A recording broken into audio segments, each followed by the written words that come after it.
Peggy 16.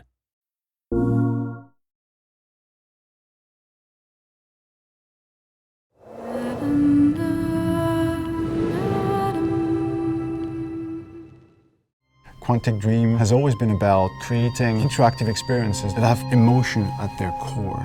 It's about telling the story of characters and giving the player the possibility, through their actions, to change the way the story unfolds. When I write my script, I have an idea of how I want the story to be played. So we try to render David's idea into a game and see with him if it matches what he had in mind. In case it doesn't, we go back to the writing stage and keep working until the result perfectly matches David's vision. What we try to do in Beyond is really an intuitive and immersive experience. So we created a very discreet user interface with only white dots on screen and very simple controls. We wanted to revisit the action system and go for something that would be more invisible and more intuitive to the player. We didn't want the interface to be a barrier. We wanted the player to focus on what he's doing on screen and not on how to do it. Ideally, the player will forget that he has a controller in his hand and will just jump into the screen. One of the major revolutions in Beyond is the way Jodie Holmes moves. Depending on the context, depending on your emotional state, you see the character of Jodie moving differently, walking differently, looking around differently.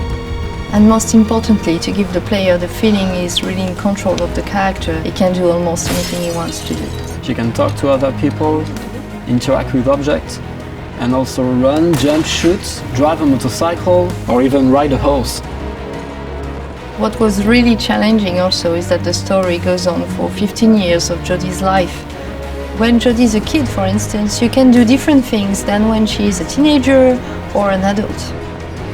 Giving this much animation to a character, it's really new. It has never been done to that extent, and it really makes the character come alive like never before.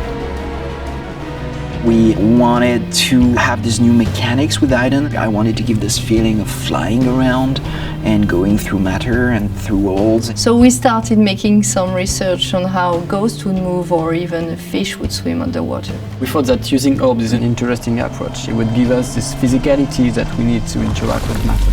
It became really something natural to assign them to the two analog sticks and have to play with them, to focus them, or on the opposite, to split them apart.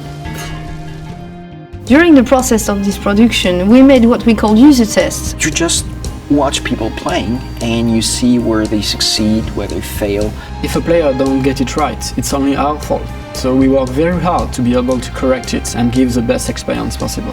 After each user test, it's meeting after meeting just to find the good solution to every single issue the player may have had. I guess what we're looking for with the gameplay is really to find an interface that will allow you to play live. And we try to get closer and closer of the ideal interface where you don't think anymore, you just do it.